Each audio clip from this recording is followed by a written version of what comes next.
الحمد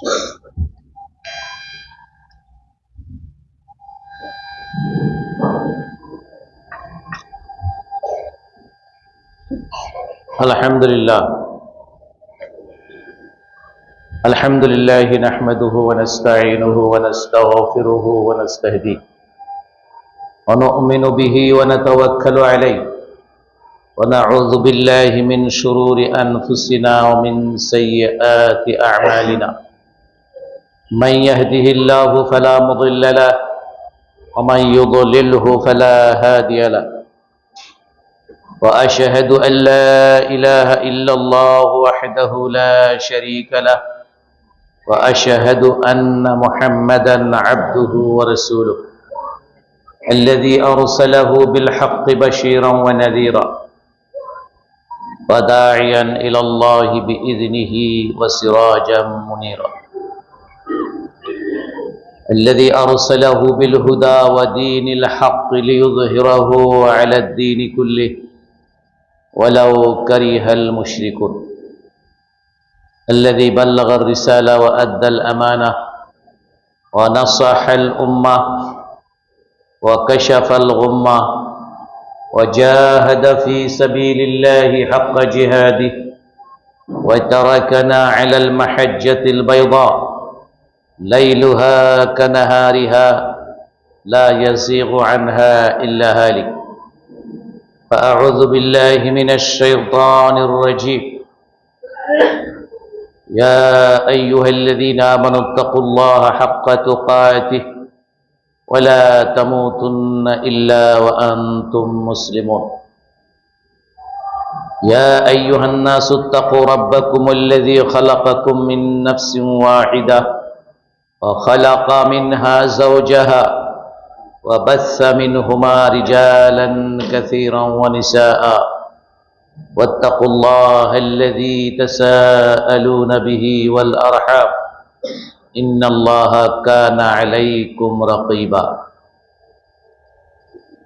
يا أيها الذين آمنوا اتقوا الله وقولوا قولا سديدا يصلح لكم أعمالكم ويغفر لكم ذنوبكم ومن يطع الله ورسوله فقد فاز فوزا عظيما يا أيها الذين آمنوا اتقوا الله ولتنظر نفس ما قدمت لغد واتقوا الله إن الله خبير بما تعملون معزز الحاضرين মুসল্লি ভাই এবং বোনেরা, আল্লাহ রাব্বুল আলামিনের শানে অসংখ্য হামদ এবং সালাত, সানা এবং হামদ। আল্লাহ রাব্বুল আলামিনের সামনে অসংখ্য হামদ এবং সানা, যিনি আমাদেরকে দয়া করে অনুগ্রহ করে এই মসজিদে সালাতুল জুমা আদায়ের জন্য তৌফিক দান করেছেন। আলহামদুলিল্লাহ। আমরা আল্লাহর কাছে দোয়া করি আল্লাহ যেন আমাদের সকলের ভালো এবং নেক আমলগুলো কবুল এবং মঞ্জুর করেন, সাথে সাথে আমাদের জানা অজানা সকল গুনাহগুলো যেন মাফ করে দেন, আমাদের ত্রুটি বিচ্যুতিগুলো যেন নেকিতে পরিবর্তন করে দেন। বাকি হায়াত আল্লাহ এবং তার রাসূলের পরিপূর্ণ আনুগত্যের মধ্য দিয়ে অতিবাহিত করার তৌফিক দান করেন। মৃত্যুর সময় কালিমাতুত তাওহীদের উপরে মৃত্যু নসিব করেন। মুআজ্জাজ হাদিরিন, আমরা যেই মাস হিজরি সনের যেই মাসে আমরা এখন অবতীর্ণ হয়েছি, দিন কাটাচ্ছি, সেই মাসের কিছু আমলের কথা রাসূল সাল্লাল্লাহু আলাইহি ওয়াসাল্লাম যা করেছেন, উম্মাহাতুল মুমিনিন এবং অন্যান্য সাহাবায়ে কেরাম সেগুলো আমাদের সামনে তুলে ধরেছেন। এই জন্য আজকে আমরা আমাদের এই খুতবাতে ইনশাআল্লাহ শাবান মাসের বিশেষ করে মধ্য রজনী করণীয় এবং বর্জনীয় কিছু বিষয় নিয়ে আপনাদের সামনে আমরা আজকের খুতবাতে আলোচনা পেশ করব ইনশাআল্লাহ। উম্মুল মুমিনিন আয়েশা রাদিয়াল্লাহু তাআলা আনহা এই মাসে রাসূল সাল্লাল্লাহু আলাইহি ওয়াসাল্লাম কি করেছেন তিনি বর্ণনা করছেন। সহিহ মুসলিমের হাদিস। আয়েশা রাদিয়াল্লাহু তাআলা আনহা বলেন, কানা রাসূলুল্লাহ সাল্লাল্লাহু আলাইহি ওয়াসাল্লাম ইয়াসুমু হাত্তা নাকুলা লা ইফতির ওয়া ইফতিরু হাত্তা লা নাকুলা ইয়াসুম হাত্তা নাকুলা লা ইয়াসুম। কানা রাসূলুল্লাহ সাল্লাল্লাহু আলাইহি ওয়াসাল্লাম ইস্তাকমালা সিয়ামা শাহরিন ইল্লা রমাদান ওয়া মা রাআইতুহু আকসারা সিয়ামান মিনহু ফি শাবান। তিনি বলেন যে রাসূলুল্লাহ সাল্লাল্লাহু আলাইহি ওয়াসাল্লাম তিনি এই মাসে সিয়াম পালন করতেই থাকতেন। আমরা বলাবলি করতাম যে তিনি বোধহয় এই মাসের কোনো দিনই সিয়াম ভঙ্গ করবেন না। আবার তিনি এক নাগাড়ে কয়েকদিন তিনি রোজা রাখতেন না। আমরা বলাবলি করতাম যে রাসূল সাল্লাল্লাহু আলাইহি ওয়াসাল্লাম বোধহয় তিনি রোজা রাখবেন না। সুতরাং রাসূলুল্লাহ সাল্লাল্লাহু আলাইহি ওয়াসাল্লাম কোন একটি মাস রমাদান মাস ব্যতীত অন্য কোনো মাস তিনি প্রায় পুরা মাসটি রোজা রাখতেন এমনটি ছিল না। তার অর্থ হচ্ছে যে রাসূলুল্লাহ সাল্লাল্লাহু আলাইহি ওয়াসাল্লাম পুরা মাসটি শুধুমাত্র রমাদানে রেখেছেন, আর শাবান মাসে তিনি প্রায় পুরা মাসটি রোজা রেখেছেন, সিয়াম পালন করেছেন। ওয়া মা রাআইতুহু আকসারা সিয়ামান মিনহু ফি শাবান। রাসূল নিজেই, উম্মুল মুমিনিন নিজেই তার ব্যাখ্যা করেছেন, অর্থাৎ রাসূলুল্লাহ সাল্লাল্লাহু আলাইহি ওয়াসাল্লাম শাবান মাসের অধিকাংশ দিনগুলোতেই তিনি সিয়াম পালন করতেন। সহিহ মুসলিমের হাদিস। তাহলে এখান থেকে এটাই সাবেত হয় যে শাবান মাসের প্রায় অধিকাংশ দিনগুলোতেই সিয়াম পালন করা।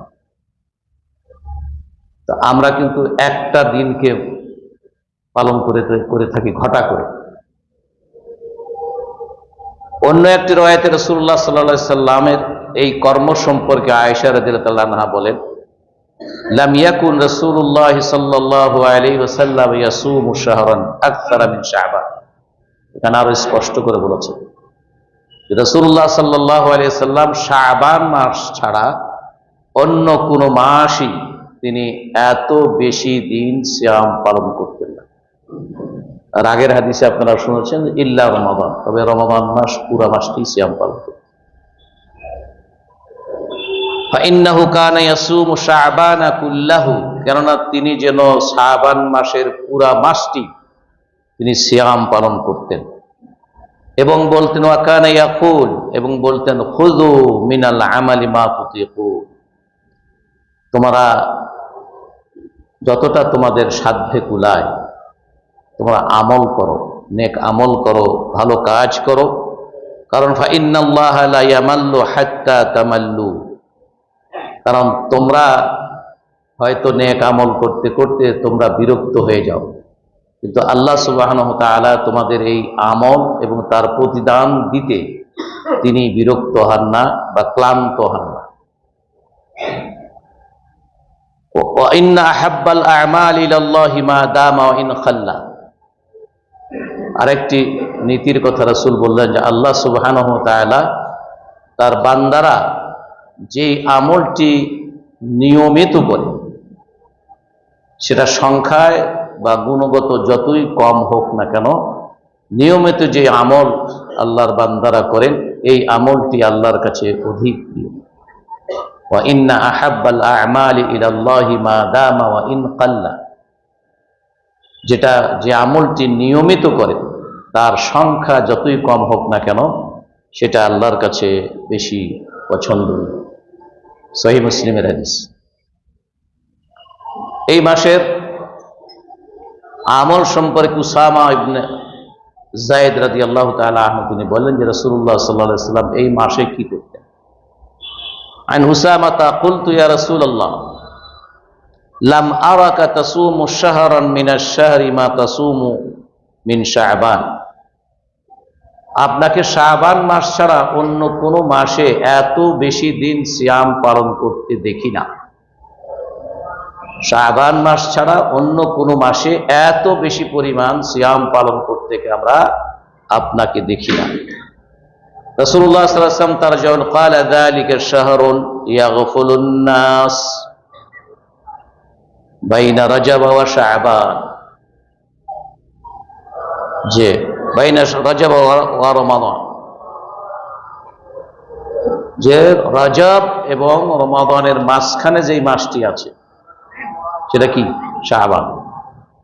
এই শাবান মাসে আপনাকে যত বেশি রোজা রাখতে দেখি অন্য মাসে তো এত দেখি না। রাসূল বললেন এটা এমন একটি মাস যেই মাসটির অবস্থান হচ্ছে রমাদান আর রজবের মাঝখানে।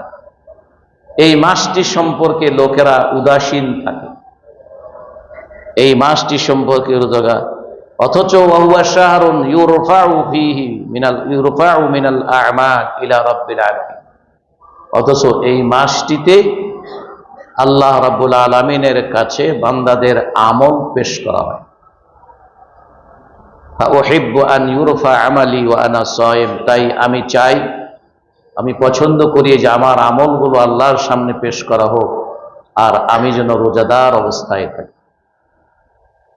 রাসূলুল্লাহ সাল্লাল্লাহু আলাইহি ওয়াসাল্লাম এই শাবান মাসে তিনি এই আমলগুলো করেছেন। এছাড়াও উম্মুল মুমিনিন উম্মে সালামা রাদিয়াল্লাহু তাআলা আনহা থেকেও অনুরূপ হাদিস রয়েছে যে রাসূলুল্লাহ সাল্লাল্লাহু আলাইহি ওয়াসাল্লাম লাগাতার 2 মাস তিনি রোজা রাখতেন না, তবে শাবান আর রমাদানে তিনি যেন পুরা 2 মাসই এক টানা রোজা রাখতেন। এই একটা রোজা রাখার অর্থ হচ্ছে অধিকাংশ দিনগুলো শাবানের আর রমাদানের পুরা মাসটাই রোজা রাখতেন। তো এই হাদিসগুলো থেকে আমরা বুঝতে পারি যে শাবান মাসে আসলে সিয়াম পালন করাটাই রাসূলুল্লাহ সাল্লাল্লাহু আলাইহি ওয়াসাল্লামের আমল ছিল, এবং অধিকাংশ শাবান মাসের অধিকাংশ দিনগুলো এটাই হচ্ছে নীতি, এটাই হচ্ছে রাসূলের সুন্নাত। সুতরাং এই দিকে মানুষের, খেয়াল করে, এই দিকে মানুষের আগ্রহটা কম। মানুষের সকল আগ্রহ এবং বলা যায় অনেকটা ঝাঁপিয়ে পড়ে হচ্ছে শাবান মাসের মধ্য রজনীতে, যেটাকে শবে বরাত বলা হয়, যেটাকে কি বলা হয় শবে বরাত, ওইটা পালনের জন্য এবং তার পরের দিন সিয়াম পালনের জন্য মানুষ খুব বেশি উদ্গ্রীব থাকে। অথচ রাসূল সাল্লাল্লাহু আলাইহি সাল্লামের থেকে সহিহ সনদে যেই হাদিসগুলো থেকে যেই আমলগুলো সাবেত হয় সেগুলোর ব্যাপারে আমরা উদাসীন, আমরা গাফিল। কথা বুঝছেন? এটাই হচ্ছে শয়তানের নীতি, যে সে তার আল্লাহর বান্দাদেরকে ভালো কাজ থেকে বিরত রাখে। দুটার মধ্যে যখন দেখে যে একটাতে এটা হচ্ছে সন্দেহজনক আর একটা হচ্ছে সন্দেহাতীত, ওই সন্দেহাতীতটা বাদ দিয়ে সন্দেহযুক্ত ওইটার মধ্যে লাগাই দেয়। কথা বুঝতে পেরেছেন? এটা শয়তানের ধোঁকা দেওয়ার যতগুলো ফাঁদ আছে, এটাকে ইবনুল কাইয়িম রাহমাতুল্লাহ তার একটা কিতাব আছে তালবিস ও ইবলিস। ইবলিস তো সবাই বুঝছেন, তালবিস ও ইবলিস, ইবলিস বা শয়তানের ভ্রান্তির ফাঁদগুলো, শয়তানের ভ্রান্তির ফাঁদ তাদের ই করে দেয়, মানে সন্দেহ প্রয়োগ করে ফেলে, সন্দেহযুক্তের মধ্যে ফেলে দেয়। সুতরাং এই জন্য শয়তানের ওয়াসওয়াসা থেকে বেঁচে থাকা আমাদের জন্য। সুতরাং শাবান মাসের এই রোজা অথবা এই সম্পর্কে আরেকটি বিষয় হচ্ছে যে কারো যদি রমাদান মাসে যে কোনো সিয়াম বা কোনো দিনের রোজা যদি কাজা হয়ে যায়, যেমন মেয়েদের হয়, পুরুষরা যারা আছেন তারা যদি সফরে করেন হজের কি রোজার সময়, তাহলে সফরের এই দিনগুলোতে তিনি রোজা নাও রাখতে পারেন, এই অপশন আছে, জায়েজ আছে। যে সফরে যে কয়েকদিন আপনি থাকবেন, আপনি চাইলে রোজা ভঙ্গ করতে পারবেন, পরে আপনি এটাকে কাজা করে দেবেন। তাহলে এই ধরনের কাজা যাদের রয়েছে তারা এই শাবান মাসেই এই কাজাটা যেন অবশ্যই পূরণ করে দেয়। বোনেরাও শুনবেন যে কারো যদি রোজা কাজা থাকে, রমাদানের রোজা যদি কাজা থাকে, তাহলে সারা বছরে তার যাই হোক না কেন শাবান মাসে এসে তার কাজাটা আদায় করে দিতে হবে, এটুকু অপশন রয়েছে। তাহলে শাবান মাসের আমলের মধ্যে এটাও যে এই মাসে তার আগের রমাদানের কাজা থাকলে সেই কাজাটাও আদায় করে দেবে। উম্মুল মুমিনিন আয়েশা রাদিয়াল্লাহু তাআলা আনহা বলেন, কানা ইয়াকুনু আলাইয়া সাওমু মিন রমাদান, কানা ইয়াকুনু আলাইয়া সাওমু মিন রমাদান, আমার কোন রমাদান, আমার রমাদান মাসের কিছু সিয়াম আমার উপরে কাজা হিসেবে থেকে যায়। ফামা আস্তাতিউ আন আখদিয়া ইল্লা ফি শাবান, তাহলে রমাদান থেকে নিয়ে পরের শাবান পর্যন্ত প্রায় 11টি মাস, এই 10টি মাসে আমি হয়তো এই কাজাটা আদায় করে দিতে পারি না, তবে আমি শাবান মাসে সেটা আদায় করে দিই। কারণ আয়েশা বলছেন যে কারণ হচ্ছে রাসূলুল্লাহ সাল্লাল্লাহু আলাইহি সাল্লামের সাথে ব্যস্ততার কারণে আমি সেই কাজাটা একেবারে শেষ মাসে, যার পরে আর সুযোগ নেই, সেই জন্য শেষমেশ শাবান মাসেই সেটা আমি পূরণ করে দিই। এখান থেকে উলামায়ে কেরাম যারা ফিকহবিদ তারা বলেছেন যে শাবান মাসের মধ্যেও অন্তত পক্ষে শাবান মাসে কাজাগুলো আদায় করে দিতে হবে। শাবান মাসের সম্পর্কে যে আরেকটি যে হাদিসটি আছে, এর মধ্যে যতগুলো হাদিস আছে একটা হাদিস শুদ্ধর কাছাকাছি, বা ধরেন এটা হচ্ছে শুদ্ধ হাদিস, একটা হাদিস, আর যতগুলো আছে অন্য যতগুলো সবগুলোই জাল, প্রচন্ড দুর্বল, যার উপর ভিত্তি করে শরিয়াতের কোনো বিধি বিধান সাব্যস্ত হয় না। যেটা শুদ্ধ হাদিস, সেই হাদিসের টেক্সটটা হচ্ছে এরকম, আবু মুসা আল-আশআরী রাদিয়াল্লাহু তাআলা আনহু থেকে বর্ণিত, তিনি বলেছেন যে রাসূলুল্লাহ সাল্লাল্লাহু আলাইহি ওয়াসাল্লাম বলেন, ইন্নাল্লাহা লা ইয়াত্তালি'ু ফি লাইলাতিন নিসফি মিন শাবান ফায়াগফিরু লিজামি'i খালকিহি ইল্লা লিমুশরিকিন আও মুশাহিদ। সুনানে ইবনে মাজাহ হাদিস, বর্ণিত হাদিস। যারা হাদিসের যাচাই বাছাই করেছেন তাদের কাছে কেউ কোনো পণ্ডিত বা কোনো স্কলার বলেছেন এই হাদিসটি শুদ্ধ, আবার অশুদ্ধ বলারও আছে, যাই হোক সেদিকে যাচ্ছে শুদ্ধ। তন্মধ্যে ইমাম আলবানী রাহমাতুল্লাহ আলাইহি তিনিও এই হাদিসটাকে সহিহ বলেছেন বা অন্য ভাষা ব্যবহার করেছেন যার দ্বারা সহিহ বুঝায়। আবু মুসা আল-আশআরী তিনি রাসূলুল্লাহ সাল্লাল্লাহু আলাইহি ওয়াসাল্লাম থেকে বলেন যে রাসূলুল্লাহ সাল্লাল্লাহু আলাইহি ওয়াসাল্লাম বলেছেন যে লাইলাতুন নিসফ মিন শাবান, শাবান মাসের মধ্য রজনী, এর নাম কিন্তু শবে বরাত না, রাসূল কি বললেন? শাবান মাসের মধ্য রজনী, এটার নাম শবে বরাত না। কথা কি বুঝতে পারতেছেন? আমরা যে শবে বরাত বানাই নিলাম, আমরা মানে আমি আর আপনি তো বানাই নাই, আর আগে থেকে চলে আসতেছে, তাই না? মানে পরের লোকেরা, রাসূল সেই শব্দই ব্যবহার করেন নাই শবে বরাত। রাসূল বলেছেন লাইলাতুন নিসফ মিন শাবান, শাবান মাসের 15 তারিখের রাত, যেটা 14 তারিখের দিনগত রাতটি 15 তারিখের মধ্য শাবান বলা হয়। রাসূল তাই বলেছেন যে শাবান মাসের মধ্য রজনী, সেই দিন আল্লাহ সুবহানাহু ওয়া তাআলা তিনি তাকান, লক্ষ্য দেন, তিনি তাকান, লক্ষ্য দেন দুনিয়ার মানুষদের প্রতি। এরপর আর কি করেন? ফায়াগফিরু লিজামি'i খালকিহি ইল্লা লিমুশরিকিন আও মুশাহিদ, আল্লাহ তার সকল সৃষ্টিরকে তিনি সেই দিন ক্ষমা করেন। সেই রাতে আল্লাহ তার সকল সৃষ্টিকে ক্ষমা করেন, তবে ইল্লা লিমুশরিকিন আও মুশাহিদ, দুই শ্রেণীর মানুষকে আল্লাহ ক্ষমা করেন না। এক শ্রেণী হচ্ছে যারা মুশরিক, আর এক শ্রেণী হচ্ছে যারা হিংসুক। পরিষ্কার? কয় শ্রেণীকে ক্ষমা করেন না? দুই শ্রেণী, মুশরিক আর হিংসুক। তাহলে এখানে কোনো ব্যাখ্যার প্রয়োজন পড়ে না, কোনো হাদিসের ব্যাখ্যাকারদের ব্যাখ্যার প্রয়োজন পড়ে না। এই স্পষ্ট যে সবাইকে আল্লাহ ক্ষমা করেন, শুধুমাত্র মুশরিককে ক্ষমা করেন না, আর মুশাহিন অর্থাৎ হিংসুককে ক্ষমা করেন। মুশরিকের ব্যাপারে আমরা সকলেই জানি, ইন্নাল্লাহা লা ইয়াগফিরু আন ইউশরাকা বিহি ওয়া ইয়াগফিরু মা দুনা যালিকা লিমান ইয়াশা। সূরা আন-নিসাতে আল্লাহ বলেছেন, নিঃসন্দেহে আল্লাহ কোন মুশরিককে কখনোই ক্ষমা করেন না। আর এই শিরক গুনাহ ছাড়া আর যত গুনাহ আছে, যাকে আল্লাহ চান তাকে ক্ষমা করে। তবু আল্লাহ যাকে চান, আল্লাহ মাফ করুন, আল্লাহ আপনাকে আমাকে চান, এটার নিশ্চয়তা আছে? আমি বলতে পারি যে আমাকে আল্লাহ চাইবে? কি বলতে পারি?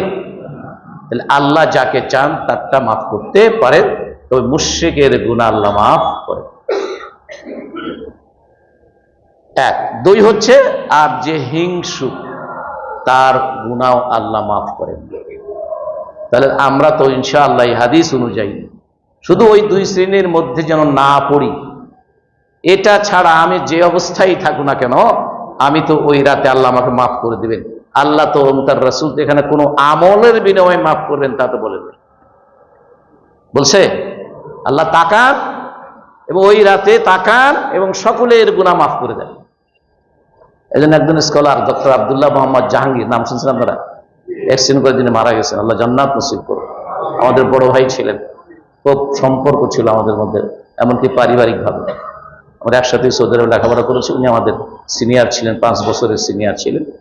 উনি যখন পিএইচডি শুরু করেন, আমি তখন মাস্টার্স এমফিল শুরু করি।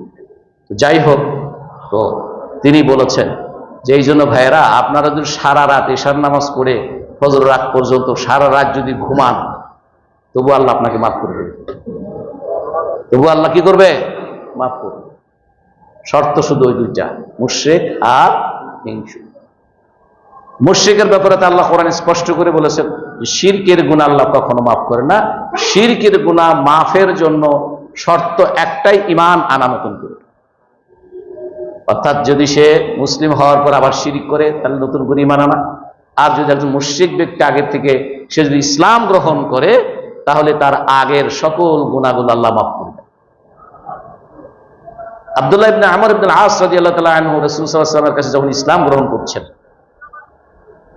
তখন হাত বাড়িয়ে দিয়েছেন, রাসূলের হাতের যে কালিমাতুশ শাহাদা তিনি বলবেন, ঘোষণা করবেন, হাতের দিয়ে টান দিয়েছে, হাতের আগায় দিয়ে কি আবার টান দিয়েছে। তখন রাসূল জিজ্ঞেস করেন, মা কাইয়া আব্দুল্লাহ, তুই কি ব্যাপার, কি হইল? ইয়া রাসূলুল্লাহ, আশতারিতু, আমি হাতটা টান দিলাম, আমার মনে পড়ছে যে হাতটা আপনার হাতে দিয়ে কালিমা পড়ার আগে আমি একটা শর্ত করতে চাই। কি করতে চাই? শর্ত। অমাদা তাশতারিতু, কি শর্ত করবা? বললেন, আলে আমি এই কালেমা ঘোষণার আগে যত গুনাহ করেছি তা কি মাফ হবে? যদি মাফ হয় তাহলে আমি আপনার হাতে কালিমাতুশ শাহাদা পাঠ করব। রাসূল বললেন, আমা আলিমতা ইয়া আব্দুল্লাহ, আমা আলিমতা ইয়া আব্দুল্লাহ, ইন্নাল ইসলামা ইয়াহদিমু মা কানা ক্বাবলা। ইসলাম গ্রহণ করলেই তার আগের সকল গুনাহগুলোকে আল্লাহ ধ্বংস করে দেন। তাহলে ইসলাম গ্রহণ করলেই তার আগের সকল গুনাহ আল্লাহ কি করে দেন? মাফ করে দেন। এই জন্য শিরক থেকে তওবা করার অর্থ হচ্ছে নতুন করে না, ইসলাম গ্রহণ করা, কালিমাতুশ শাহাদা বুঝে শুনে এটার ঘোষণা দেওয়া।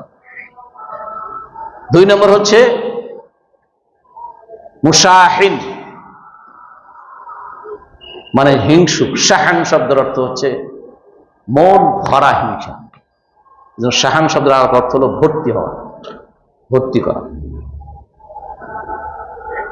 সুতরাং এই হিংসুকের ব্যাপারে বা হিংসার ব্যাপারে এটা অনেক বড় কবিরা গুনাহ। রাসূলুল্লাহ সাল্লাল্লাহু আলাইহি ওয়াসাল্লাম বলেছেন, আবু হুরায়রা থেকে বর্ণিত হাদিসে, যে আল্লাহর রাসূল সাল্লাল্লাহু আলাইহি ওয়াসাল্লাম বলেছেন যে লা তাবাগাদু ওয়া লা তাহাসাদু। লম্বা হাদিস। শেষে বলছে কুনু ইবাদাল্লাহি, একজনের সাথে আরেকজনের সাথে বিদ্বেষ পোষণ করবে। দেখো বল মানে অসন্তুষ্টি, আপনি আমার প্রতি অসন্তুষ্ট, আমি আপনার প্রতি অসন্তুষ্ট। এই অসন্তুষ্টি পরস্পরে তোমরা করবে না। ঘৃণা বলা হয়, ঘৃণা, এগুলো করবে না একজন আরেকজনের সাথে। ওয়ালা তাহাসাদু, এটা আমাদের এখন স্পষ্ট। আর তোমরা পরস্পরের সাথে হিংসা করবে না। এরপরে ওয়ালা তাজাসসু, তোমরা একজন আরেকজনের পিছনে লেগে দোষ ত্রুটি খুঁজে বেড়াইও না, বরং তোমরা কি হও কুনু ইবাদাল্লাহি ইখওয়ানা, তোমরা সকলেই আল্লাহর হস্তে ভাই ভাই হিসেবে বসবাস করো, ভাই ভাই হিসেবে বসবাস করো। এই সম্প্রীতি, এই সাম্যের, এই পরস্পরের সম্পর্কের কথা তো ইসলাম বলেছে, বুঝছেন? আমি আরেকটা কথা আপনাদের সবসময় বলার চেষ্টা করি, সেটা হচ্ছে এই ভাই, ইসলাম আমরা যেটাকে এখন ইসলাম মনে করি সেটা কি নামাজ, রোজা, হজ, যাকাত, বিশ্বাস করি এটাকেই শুধু আমরা ইসলাম মনে করি। এর বাইরে যে এখন যে বলতেছি আমি হিংসা, বিদ্বেষ ইত্যাদি, সামাজিক যে অবস্থা, সামাজিক সম্প্রীতি, এগুলো ইসলামের মধ্যে না, এটা বিশ্বাস করি আমরা। সেদিনও একটা টক শো নাকি, আমি অবশ্য এখন দাঁড়ায় দেখিনি, আমি এক রুম থেকে আর এক রুমে যাচ্ছিলাম, একখানে ছিলাম, সেখানে বোধহয় টক শো হচ্ছে বরিশালে। আপনারা কেউ দেখছেন কিনা? মাওলানা ফয়জুল্লাহ সাহেবের সাথে আরেকজন ভদ্রলোক, মাওলানা ফয়জুল্লাহ সাহেবের সাথে আরেকজন ভদ্রলোক, উনি বোধহয় ক্যান্ডিডেট কোন একটা দলের, স্পষ্ট করে বললেন ইসলাম তো নামাজ, রোজা, হজ, যাকাত এগুলো, সেখানে ভোট কি ইসলামের সাথে লাগাচ্ছে, এই ধরনের কথাগুলো বললো। আমি যেহেতু দাঁড়ায় থেকে শুনলাম, শোনার ইচ্ছা, আমি দাঁড়াইনি, কিন্তু এটার উত্তরে মাওলানা ফয়জুল্লাহ সাহেব কি দিয়েছেন তা আমি শুনিনি। এইরকম ওইখানে যেমন টক শোতে বলা হয়, বিভিন্ন বক্তৃতাতেও কেউ বলেন যে ইসলাম তো হচ্ছে নামাজ, রোজা, হজ, যাকাত করলেই মানুষ বেহেশতে চলে যাবে। না ভাই, এত সস্তা নয়। ইসলাম কমপ্লিট কোড অফ লাইফ, ইসলাম একটি পূর্ণাঙ্গ জীবন বিধান। আপনার জীবনে যা আছে ইসলামে তা আছে, মানুষের জীবনে যা আছে ইসলামে তা আছে। আপনি না মানলে ইসলাম অমান্যকারী হয়ে যাবেন আপনি। এটা গায়ের জোরের বিষয় না। আপনার কত সমর্থক আছে, আপনার পক্ষের লোক আছে, এটার উপর নির্ভর করে না। আর আমরা জনগণ যারা আছে তা হা হা করে উঠতেছি। ওইখানে দেখতেছি কিছু সাপোর্টার কোথায় নিয়ে আসছে, তারা স্লোগান দিচ্ছে, হ্যাঁ হ্যাঁ করতেছে। কি বলে কথা ঠিক না? ঠিক ভাই, বা ইসলামটাকে বোঝেন ভাই, আল্লাহ ইসলামটাকে বোঝেন, ইসলাম প্র্যাকটিক্যাল লাইফের নাম। হিংসা আপনার মনের মধ্যে আমার প্রতি, সেখানে ইসলামের কি আসে যায়? কিন্তু ইসলাম কি বলছে দেখছেন? হিংসা করলে আল্লাহ মাফ করেন না, এই হাদিসে শুনলাম না? এটা মানুষের জীবনের সাথে না, জীবন ঘনিষ্ঠ সবকিছু। আমি আপনাদেরকে ছোট্ট জিনিসের উদাহরণ বন্ধু দেই, যে এই মসজিদ থেকে বের হওয়ার সময় ইসলামের একটা নিয়ম আছে, কোন নিয়মে আপনি বের হবেন, কোন পাটা আগে দিবেন।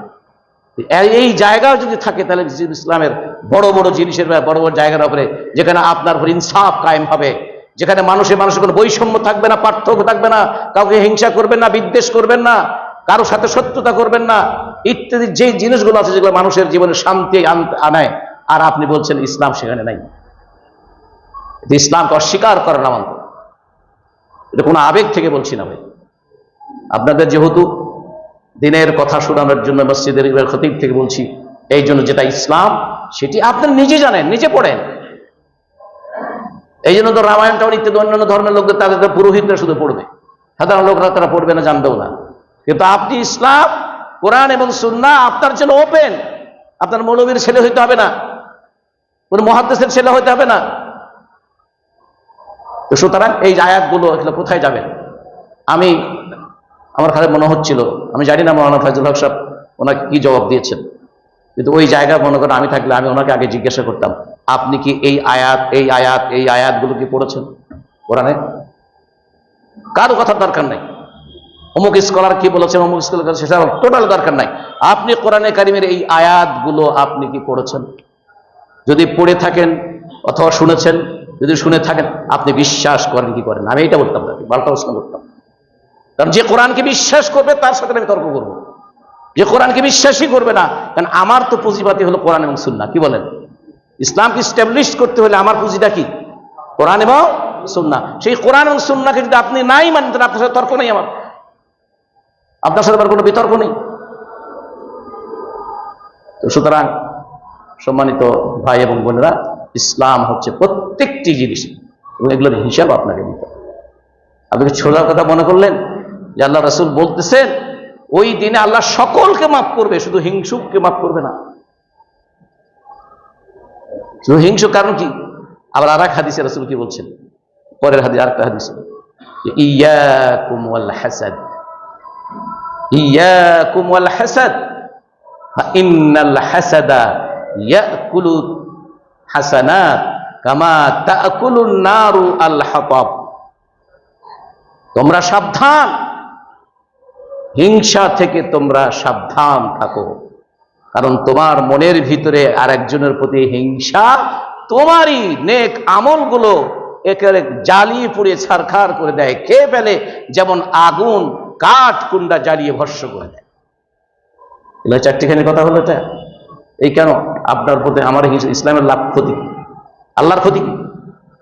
আপনি আমার প্রতি হিংসা করতেছেন আপনার মনে মনে, অনেক সময় আমি জানতেও নাও জানতে পারি, অনেক সময় মনে হয় নাও জানতে পারি, অথচ আপনার হিংসা থাকার কারণেই আপনার নেকিগুলো খেয়ে ফেলতেছে। আল্লাহ রাসূল বলতেছে, তা আপনার নেকি খেয়ে ফেললে, আমার নেকি খেয়ে ফেললে, আপনার মধ্যে হিংসা থাকলে এটা আল্লাহ তাতে কি আসে যায়? রাসূলের কি আসে যায়? কেন সাবধান করলেন এই ব্যাপারে?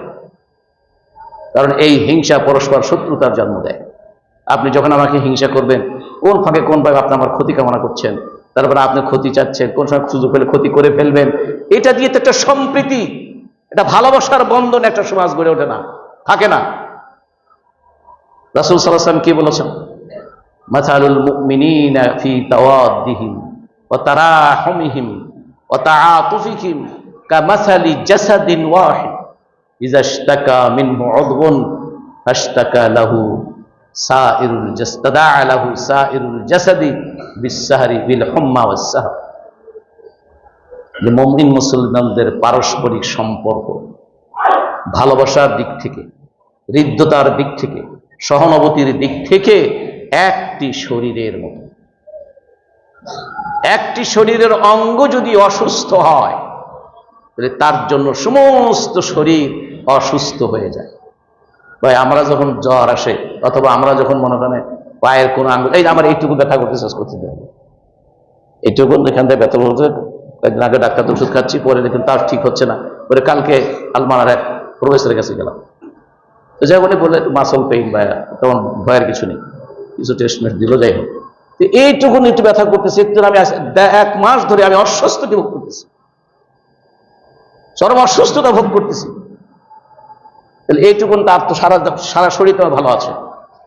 রাসূলের হাদিস বলতেছে, যখন একটা অঙ্গ যখন অসুস্থ হবে, তার জন্য সমস্ত শরীর অসুস্থ হবে এবং সে ঘুমাতে পারবে না, সর্বক্ষণ তাকে বিনাদ্র সময় কাটাতে হবে। কালকে একজন আমাদের প্রবীণ এক মাস্টার সাহেব, কুশল বিনয় দিলাম, উনি দেখি মনে হলো অসুস্থ। বললাম যে ভাই কেমন আছেন? মতিউর সাহেব, ওনার মতিউর রহমান মাস্টার বলে যে ভাই আজ 15 দিন ধরে আমার ঘুম হচ্ছে না, আজ 15 দিন ধরে ঘুম হচ্ছে না। ওষুধ তো নিশ্চয়ই খাচ্ছেন, তো কোনো উন্নতি হচ্ছে না। কবে 13 দিন চলে গেছে, কিচ্ছু হয়নি, এই গত 2 দিন ধরে মনে হচ্ছে যেন একটু ঘুম আসে। তাহলে ঘুমটাও কত বড় নিয়ামত আল্লাহ। কি বলে, এই ঘুমটাও আল্লাহর কত বড় নিয়ামত। সেই ঘুমটা যদি আপনি ঘুমের উপর জুলুম করেন, ঘুমের উপর জুলুম করা বুঝছেন, আছেন জেগে তাস খেলতেছেন, এই খেলতেছেন, গপ্প করতেছেন, ইয়া করতেছেন, আরো হয়তো অনেক কিছু করতে সময় নষ্ট করতেছেন, যে পরিমাণ ঘুমের দরকার সে ঘুম আপনার হচ্ছে না, না থাকলে আপনার শরীরের মধ্যে পার্শ্ব প্রতিক্রিয়া হিসাবে বিভিন্ন অসুখ বিসুখ দেখা দিচ্ছে। কি বলেন, ঠিক কিনা? তাহলে এই সম্পর্কে কি আল্লাহ জিজ্ঞাসা করবেন না আপনাকে, বেড়া আমি তোরে ঘুম দিয়েছিলাম সুস্বাস্থ্যের অধিকারী হওয়ার জন্য, তোর শরীরের যে দাবি আছে তোর উপরে, ওই তার মধ্যে একটা কি ঘুমের মাধ্যমে তোমার শরীরকে তুমি সুস্থ রাখো, তোমার আকলকে, তোমার জ্ঞানকে, তুমি তোমার এনার্জিকে তুমি কি সচেতন রাখো, সতেজ রাখো। সেই ঘুম ভাঙছে, এইটা করতে যাও, ওইটা করতে যাও, ওইটা করে ওর বিরুদ্ধে করতে যাও, ওই বিরুদ্ধে করতে যা করছো। এটাও আল্লাহর নেয়ামত, এই ব্যাপারেও আপনাকে আল্লাহ জিজ্ঞাসা, সুম্মা লাতুসআলুন্না ইয়াওমা ইযিন আনিন নাঈম, ওই দিন তোমাকে অবশ্যই অবশ্যই প্রশ্ন করা হবে আল্লাহ যত নেয়ামত তোমাকে দিয়েছেন সেই সম্পর্কে।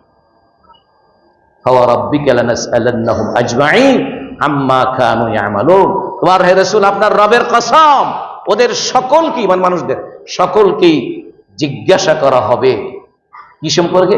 আম্মা কানু ইয়ামালুন, এই দুনিয়াতে তারা কি করেছে, কি করে, কি করেছে সে সম্পর্কে আল্লাহ জিজ্ঞাসা। লাফাও, আপনার জীবনে ভোট আছে, এই ভোটটা কি হয়ে দিয়েছে আল্লাহ জিজ্ঞাসা করবেন না? আর আপনি বলতেছেন ইসলামের, এটা ইসলামের মধ্যেই নাই, এরাই এই করে, যারা ইসলামের রাজনীতি করে তারা এটা বানায় নিছে। ওরা কি কোরআন শরীফটাকে ওদের বগল দাবায় করে রাখছে, বাক্স আটকা রাখছে, আপনি পড়তে পারেন না? এই আয়াত আপনি শোনেন তো, পড়তে পারেন না? তোমার রবের কসম, মানুষ যা কিছু করছে সব সম্পর্কে তাকে জিজ্ঞাসা করা হবে। আপনি ভোট করছেন, জিজ্ঞাসা করবেন না আল্লাহ?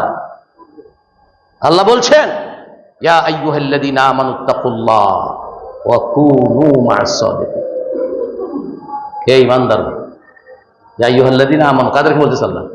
বলেন কাদেরকে? হে ঈমানদারগণ, তুমি যদি মুমিন হও তাহলে অবশ্যই তোমাকে আল্লাহ এই নির্দেশ দিয়েছে, you have to follow it, no alternative, তোমাকে অবশ্যই বিশ্বাস করতে হবে, মানতে হবে, কোনো অন্য কিছু নাই তোমার জন্য, কোনো অপশন খোলা নাই তোমার জন্য। কি বলছেন আল্লাহ? ইয়া আইয়ুহাল্লাযীনা আমানু, 119 নম্বর আয়াত সূরা আত-তাওবা।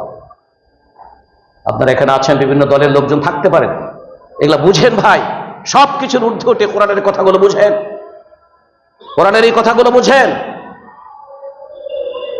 তারপর আপনার নিজের জীবনের সাথে মিলান, কতটুকুন দেখেন কতটুকুন আপনার জীবনের সাথে কোরআনের কথা মিল আছে, আপনার কর্মের সাথে কোরআন এবং সুন্নাহর যে কথাগুলো আছে, আমলগুলো আছে, কাজগুলো আছে, সেগুলো আপনি মিলান আপনার জীবনের সাথে। আমি তো আপনাকেই বলছি, আমি তো আপনাকে এই ব্যাপারে কিছু বলছি না, আমি তো নিজে আপনাকে কিছু বলতেছি, আপনার ভালো না মন্দ তারপর আমি বলছি, আপনি মিলাই দেখেন আপনি ভালো না মন্দ, আপনি মিলাই দেখেন যে আপনি সত্যিকার আল্লাহ রাসূলকে মানেন কি মানেন না, আপনি নিজে মিলাই দেখেন।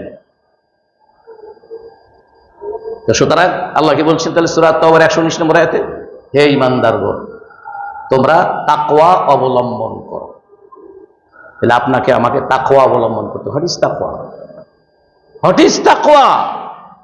এই তাকওয়া মানে আল্লাহ এবং তার রাসূলের নির্দেশিত করণীয় যেগুলো আছে সেগুলো আপনি আমি করব, যেগুলো নিষিদ্ধ আছে সেগুলো আমি করব না, এটার নাম তাকওয়া। আর 2 নম্বর অর্ডার কি? 1 নম্বর অর্ডার তাকওয়া অবলম্বন করো, 2 নম্বরটা কি? ওয়া কুনু মা'আস সাদিকিন, আর সৎ লোকদের সাথে থাকো। কাদের সাথে থাকতে বলেছেন? বলেন কাদের, আসতে বলেন কেন? কাদের সাথে থাকতে বলেছেন আল্লাহ? তাহলে তাকওয়া অবলম্বন করো, এটা আপনি আমি গুরুত্ব দেই। আচ্ছা, কিছু মানুষ আমরা আছি যে তাকওয়া অবলম্বন কথা বললে হ্যাঁ তাকওয়া অবলম্বন করতে বলতে, কিন্তু সৎ লোকদের সাথে থাকতে হবে এটা ভাবেও না কেউ, এটা কেউ ভাবেও না যে সৎ লোকের সাথে থাকতে হবে। তার মানে অসৎ লোকের সাথে থাকা যাবে না, অসৎ লোকের পক্ষ অবলম্বন করা যাবে না, অসৎ লোককে সমর্থন করা যাবে না, অসৎ লোকের পক্ষভূত হওয়া যাবে না। এটা আপনি জানেন যে এই লোকটি অসৎ, ভাই ইসলামের আল্লাহ বলছে না সূরা আল-আহজাবে, আল্লাহ এবং আল্লাহর রাসূল যে সিদ্ধান্ত দিয়েছেন, এই সিদ্ধান্ত কোন মুমিন ব্যক্তি, পুরুষ অথবা নারী যেই হোক না কেন, সে মানবে কি মানবে না এই অপশন তার সামনে খোলা নাই, তাকে মানতে হবে, তাকে মানতে হবে। ওই যে যার যার ধর্ম তার তার কাছে, এটা ইসলাম ধর্ম, হিন্দু ধর্ম, খ্রিস্টান ধর্ম, তারপর বৌদ্ধ ধর্ম, আর দুনিয়াতে যত ধর্ম আছে, যারা যেই ধর্মের লোক সেই ধর্মকে তারা পালন করবে, এখানে কারোর সাথে কারোর নেই। কিন্তু আপনি ইসলামের মধ্যে এসে নিজে মুমিন ও মুসলিম দাবি করার পরে আপনি বলবেন ইসলামের বিধিগুলো আপনি মানবেন কি মানবেন না, এটা আপনার ইচ্ছা। নো, এই স্বাধীনতা আল্লাহ এবং রাসূল আপনাকে দেয় নাই। অন্য ধর্মের ব্যাপারে গ্রহণ করবেন কি করবেন না সেটা স্বাধীনতা আপনার আছে। অন্য ধর্মের লোকেরা তাদের ধর্ম নিজেদের মতো পালন করবে এবং স্বস্তির সাথে, শান্তির সাথে, নিরাপত্তার সাথে, সংখ্যাগরিষ্ঠ মুসলিম দেশেও তারা এরকম মুসলমানদের মতোই তাদের সকল ধর্মকর্মগুলো তারা এরকম স্বস্তি, শান্তি, নিরাপত্তার সাথে তারা করবে।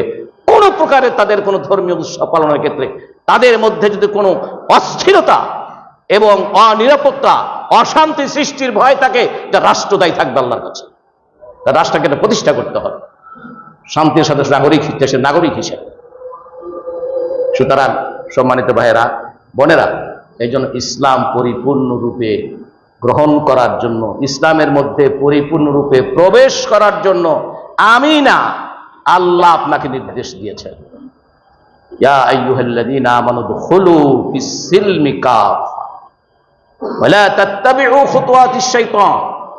হে মুমিনগণ, তোমরা ইসলামের মধ্যে পরিপূর্ণরূপে প্রবেশ করো আর শয়তানের পদাঙ্ক অনুসরণ করো না। শয়তানের পদাঙ্ক মানে কি? তাদের রীতি নীতি আমল, এগুলোকে অনুসরণ করো না।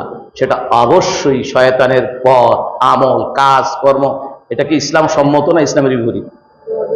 ইসলামের বিপরীত না ইসলাম সম্মত? তাহলে ইসলামের বিপরীত। ইসলামের বিপরীতটা আপনি গ্রহণ করতে পারেন না। আপনি গ্রহণ করতে পারেন না। আপনি মনে করেন রাজনীতি করেন, রাজনীতি করে আপনি কি করবেন? সরকারে যে আপনি কি করবেন? ন্যায় বিচার প্রতিষ্ঠা করবেন, তাই না? কেউ কিন্তু সামনে এসে বলে না যে আমরা ন্যায় বিচার প্রতিষ্ঠা করবো না। চাঁদাবাজি করে তা কিন্তু বক্তৃতার সময় ঠিকই বলে। আমি কাউকে এখন তখন বলছি, সবসময়ের জন্য বলছি।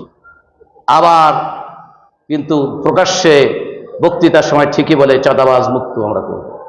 ঠিক না বে ঠিক? সুতরাং তাহলে আপনি ওখানে গিয়ে ন্যায় এবং ইনসাফ প্রতিষ্ঠা করবেন, আপনার উদ্দেশ্যের সাথে আমি একমত পোষণ করছি। কিন্তু তাহলে সেই ইসলাম তো আপনাকে ন্যায় ইনসাফ প্রতিষ্ঠা করতে বলে। আমি যখন ইসলামের নামে যখন ন্যায় ইনসাফের প্রশ্ন তুলি, আপনি তখন কেন বলেন যে ইসলাম ধর্ম নিয়ে রাজনীতি করা যাবে না? কেন বলেন? কোন অধিকার আপনি বলেন এটা? রাজনীতি যদি মানুষের কল্যাণের জন্য হয়, কি বলেন ঠিক কিনা? মানুষের কল্যাণের জন্য না? কি ভাই, মানুষের কল্যাণের জন্য না? আপনি বাস্তবে এসে যা করেন করেন, কিন্তু মানুষের কল্যাণের জন্য তেমন বলেন। মানুষের কল্যাণের জন্য আপনার তৈরি করার মতবাদ দিয়ে আপনি রাজনীতি করতে পারবেন, আর আল্লাহ মানুষের কল্যাণের জন্য যে বিধান দিয়েছে সেটা দিয়ে করা যাবে না। আপনাকে এই আধিপত্য কে দিয়েছে? আপনাকে এই অধিকার কে দিয়েছে? সুতরাং কোরআন যখন ইনসাফ কায়েমের কথা বলেছে, শোনাবো কয়টা আয়াত আছে এই সম্পর্কে? কোনটা আয়াত, কতটা আয়াত আছে? প্রতিদিন আপনার জুমার খুতবার শেষ পর্যন্ত শোনেন না? ইন্নাল্লাহা ইয়া'মুরু বিল আদল, শোনেন না? সবশেষ আয়াতটা সব মসজিদে পড়ে, এটা সব মসজিদেই পড়া হয়। ইন্নাল্লাহা ইয়া'মুরু বিল আদল, আল্লাহ নির্দেশ দিচ্ছেন তো ন্যায় এবং ইনসাফ প্রতিষ্ঠা করুন। আমি যদি মঞ্চে উঠে বলি যে ন্যায় এবং ইনসাফ প্রতিষ্ঠা করব, ইসলাম এটার নির্দেশ, আপনি কয়ে দিলেন যে ইসলামের মধ্যে ইসলামকে ব্যবহার করে রাজনীতি করছে, যা চরম সঠতা। এটা কোরআন সুন্নাহর সাথে বিদ্বেষ। কারণ কোরআনের কথা বলি, তা আপনিও তো ন্যায় বিচারের কথা বলতেছেন, আর আমরা ওইটাকে ত্যাগ করতেছি যে আল্লাহর বিধান, এটা কোরআনের বিধান। এটা আপনি তখন এটাকে ইসলাম ধর্মকে রাজনীতির মধ্যে টেনে নিয়ে আসতেছে, এটা বলে আপনি আমাকে বোল্ড করতে চাচ্ছেন। ঠিক না ঠিক ভাই? ভাই, আপনার সাথে আমার সাথে আপনার কোনো বিদ্বেষ কিন্তু নেই, আছে আদর্শগত বিষয়টা বলছি। অথচ সেই ইসলাম আপনিও মানেন, আপনিও সেই ইসলাম মানেন। আপনি খুব জোর, আমি যখন কোনো একটি কথা বলবো, কোরআনের কথা বলি, রাসূলের হাদিসের কথা বলি, আপনার এতটুকু অধিকার আছে যে ভাই কোরআনের কোন আয়াতে আছে। আপনি এতটুকু বলতে পারেন কোন হাদিসে আছে, যদি আপনার সেটা জানা না থাকে। কি বলেন, ঠিক না ঠিক? তো আপনি তাছাড়া আপনি করেনটা কি? এই জন্য ভাইয়েরা আমার, আমি কিন্তু মুসলিমদেরকে বলছি, মুমিনদেরকে বলছি, কোরআনের এই কথাগুলো কাদের জন্য বলছি? মুমিন মুসলিমদের জন্য। যেহেতু তারা এটা গ্রহণ করছে, তারা মেনে চলবে, এভাবেই আল্লাহর কাছে তারা কি ঘোষণা করেছে।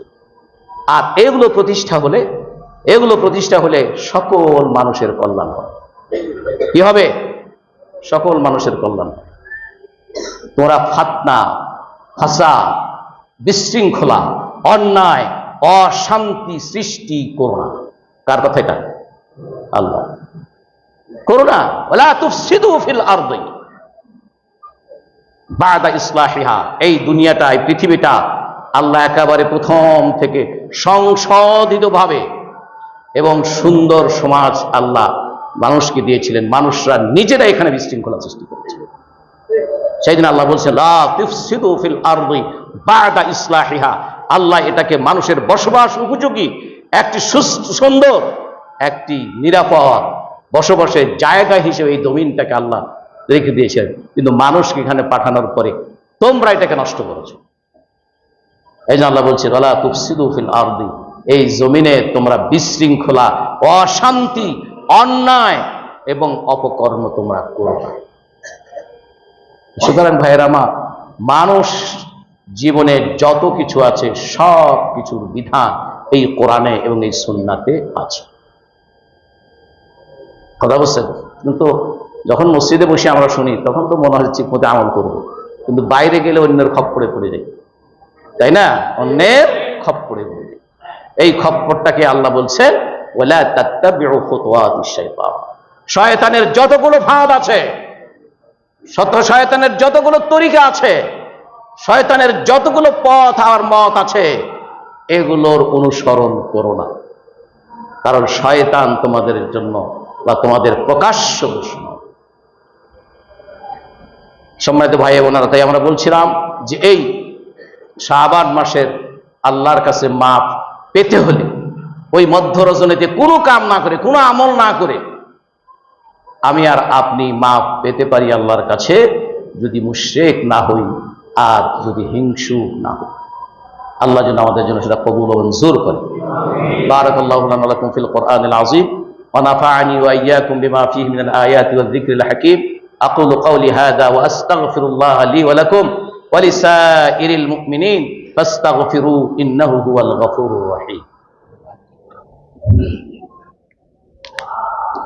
আলহামদুলিল্লাহি ওয়াহদা ওয়াসসালাতু ওয়াসসালামু আলা মান লা নাবিয়্যা বা'দা, আম্মা বা'দ, ফাইন্না আহসানাল হাদীসি কিতাবুল্লাহ ওয়া আহসানাল হাদী হাদিয়ু মুহাম্মাদিন সাল্লাল্লাহু আলাইহি ওয়াসাল্লাম ওয়া শাররাল উমুরি মুহদাসাতুহা ওয়া কুল্লু মুহদাসাতিন বিদআহ ওয়া কুল্লু বিদআতিন দালালাহ ওয়া কুল্লু দালালাতিন ফিন-নার আও কামা ক্বালা আলাইহিস সালাতু ওয়াসসালাম। মুআজ্জাজ হাযিরিন, আপনারা সকলেই জানেন যে আল্লাহ সুবহানাহু ওয়া তাআলা কোরআনুল কারীম নাযিল করেছেন কোন মাসে? রমাদান মাসে। 185 নম্বর আয়াত সূরা আল বাকারা, শাহরু রমাদান আল্লাযী উনজিলা ফীহিল কুরআন। এই সেই মাস যেই মাসে আল্লাহ না, রমাদান সেই মাস যেই মাসে আল্লাহ কোরআন নাজিল করেছেন। তাহলে তো কোরআনের স্পষ্ট দিয়ে আল্লাহ সুবহানাহু ওয়া তাআলা বলছেন যে রমাদান মাসটিতে কোরআন নাজিল হয়েছে। এই রমাদান মাসেই লাইলাতুল কদর আছে। কি বলেন? ঠিক না? লাইলাতুল কদর কোন মাসে? রমাদান মাসে। এ ব্যাপারে কারও কোনো কিছু নেই। আল্লাহ আবার বলছে যে আমি রমাদান মাসে কোরআন নাজিল করেছি, আরো সুনির্দিষ্টভাবে লাইলাতুল কদরে সম্মানিত একটি রজনীকে এই কোরআনকে আমি নাজিল করেছি। ইন্না আনজালনাহু ফি লাইলাতিল কদর। এই হুটা হচ্ছে ওটা সর্বনাম বলে। এই হুকে, হুর দ্বারা কি বুঝাবে? কোরআনে কারীম, কোরআনে কারীম। সুতরাং এই কোরআনে কারীমকে আমি নাজিল করেছি এই সম্মানিত রাত্রি, আর এই সম্মানিত রাত্রি হচ্ছে রমাদান মাসে। এটা প্রতিষ্ঠিত সত্য, প্রতিষ্ঠিত একটি তথ্য, সকলেই জানে। লাইলাতুল শবে বরাত হিসেবে যারা করে কোরআনের কারীমের সূরা আদ-দুখান এর 3 নম্বর আয়াতে একটি আয়াতের দ্বারা তারা বলতে চান যে লাইলাতুল মুবারাকা। এই লাইলাতুল মুবারাকা বলতে এটা একজন ব্যক্তি প্রথম সূচনা করেছে, বলেছে। সেটা হচ্ছে এই লাইলাতুল মুবারাকা বলতে শাবান মাসের মধ্য রজনী। এর পক্ষে তার কোন সাহাবীর কাছ থেকে, রাসূলের কাছ থেকে কোনো প্রমাণ নাই। তিনি একজন মনে করেন ব্যাখ্যাকার বলেছেন ওইটাই চাউর হয়েছে। ওইটাও চাউর, মানে এগুলোর সাথে ওটাও চাউর হয়েছে।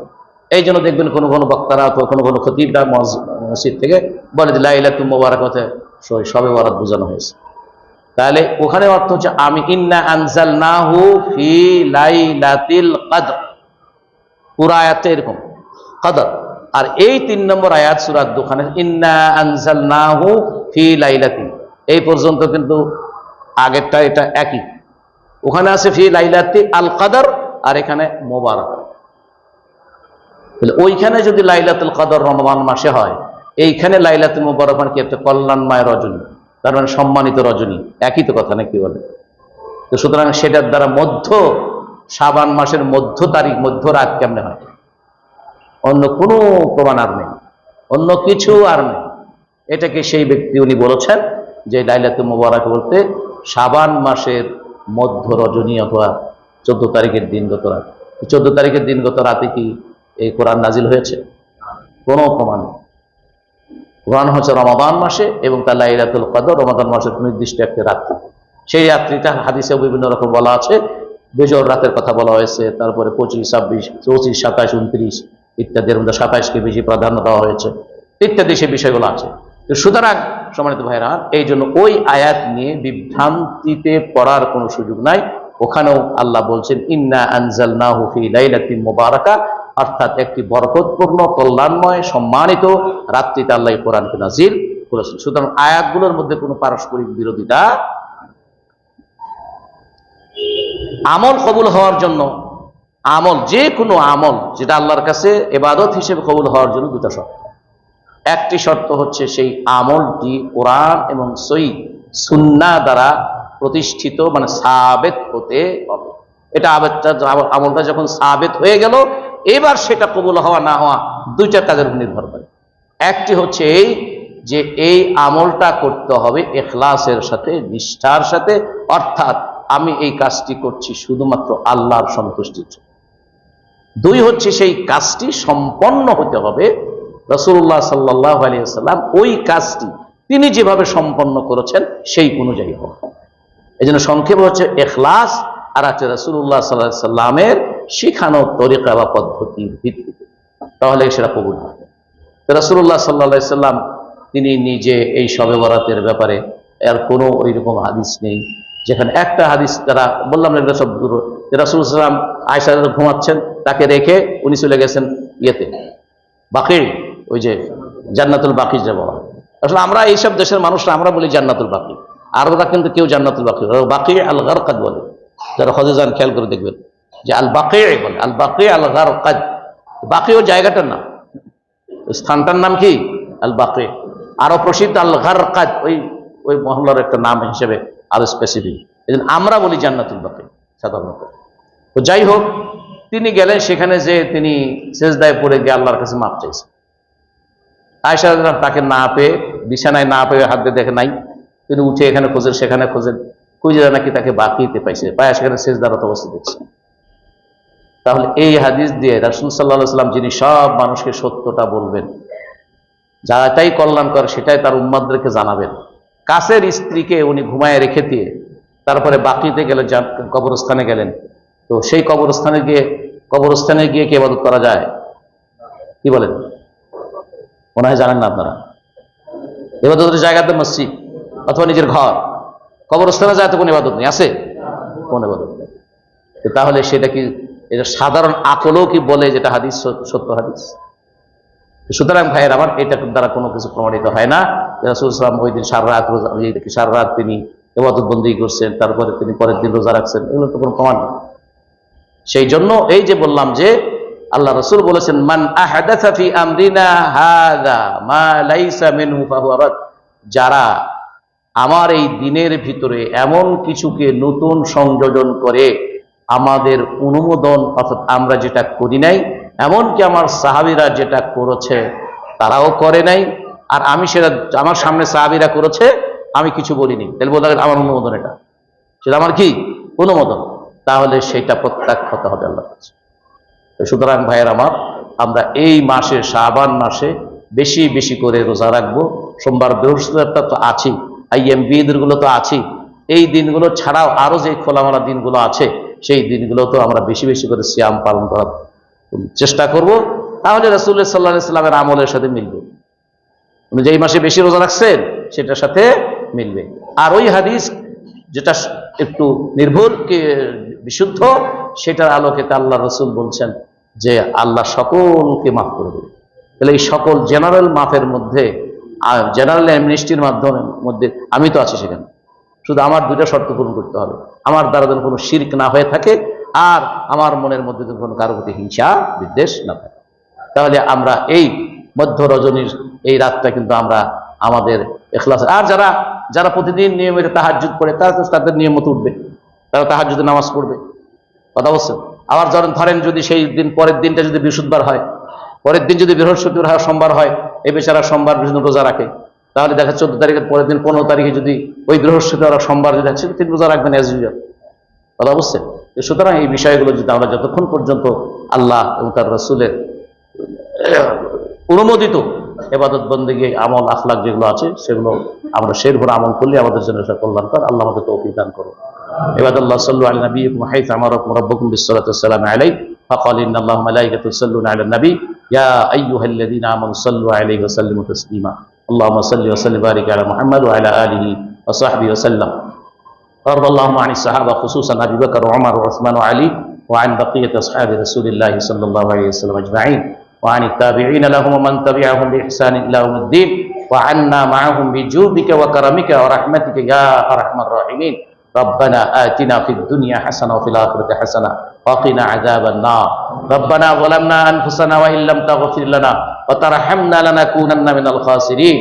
رب ارحمهما كما ربياني صغيرا. اللهم أعز الإسلام والمسلمين وأذل الشرك والمشركين. اللهم انصر من نصر الدين واخذل من خذل الدين. عباد الله إن الله يأمر بالعدل. শুনছেন? সমস্ত খতিবরা এই আয়াত পড়ে শেষ করে ইন্নাল্লাহা ইয়া'মুরু বিল আদলি ওয়াল ইহসান ওয়া ইতা'i যিল কুরবা ওয়া ইয়ানহা 'আনিল ফাহশা'i ওয়াল মুনকারি ওয়াল বাগই ইয়া'iযুকুম লা'আল্লাকুম তাযাক্কারুন ফাযকুরুল্লাহা ইয়াযকুরকুম ওয়া লাযিকরুল্লাহি আকবার আল্লাহু ইয়া'লামু মা তাসনাউন।